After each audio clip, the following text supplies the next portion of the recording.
സ്ത്രീ ഉണ്ടായിരുന്നു. കുട്ടികളില്ലാതിനാൽ ഹന്ന വളരെ ദുഃഖിതയായിരുന്നു.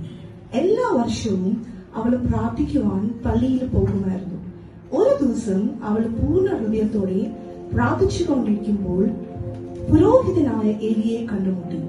എന്താണ് അവിടെ സംഭവിച്ചതെന്ന് നമുക്ക് നോക്കാം. ഓ സർവശക്തനായ കർത്താവേ, നീ എന്റെ ഇതേത്ത് അറിയുന്നു. നീ എനിക്കൊരു പുത്രനെ മാത്രം നൽകിയാൽ അവന്റെ ജീവിതകാലം മുഴുവൻ ഞാൻ അവനെ സമർപ്പിക്കും. എന്നെ സ്നേഹിക്കാനും സേവിക്കാനും ഞാൻ അവനെ പഠിപ്പിക്കും.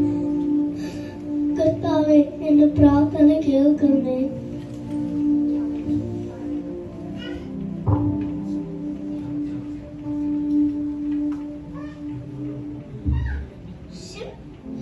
ക്ഷമിക്കണം സ്ത്രീയെ, നീ എന്താ ചെയ്യുന്നു?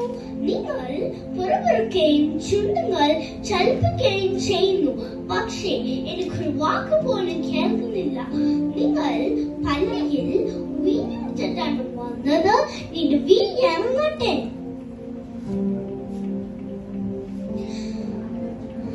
അല്ലേ ജമാൻഡി, ദൈവമായി എന്നെ കുറിച്ച് മോശമായി ചിന്തിക്കില്ല.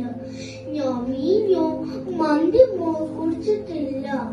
വിഷമം കൊണ്ട് എന്റെ ഹൃദയം കർത്താവിന്റെ സന്നദ്ധിയിൽ പകരുകയായിരുന്നു. ഓ മകളെ, പൂർണ്ണ ഹൃദയത്തോടെ പ്രാർത്ഥിക്കുവായിരുന്നു. ഞാൻ തെറ്റിദ്ധരിച്ചു. സമാധാനായിട്ട് പോകും മകളെ. ഇസ്രായേലിന്റെ ദൈവത്തോട് നീ കാഴ്ച അപേക്ഷ അവൻ നിനക്ക് നൽകി തരട്ടെ.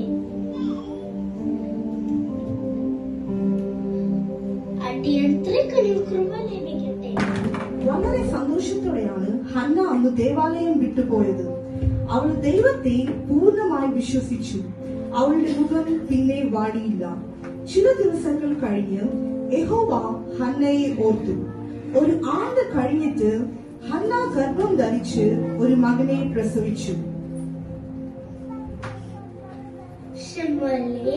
ഞാൻ ഷമുൽ എന്ന് വിളിക്കും.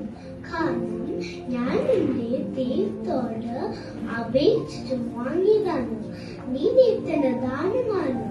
നീ ദൈവത്തിന് വേണ്ടി പുല്യവനാണ്. സമൂവേലിന് മുലകുടി മാറിയ ശേഷം ഹന്ന അവനെ ദേവാലയത്തിൽ സമർപ്പിക്കുവാൻ കൊണ്ടുവന്നു.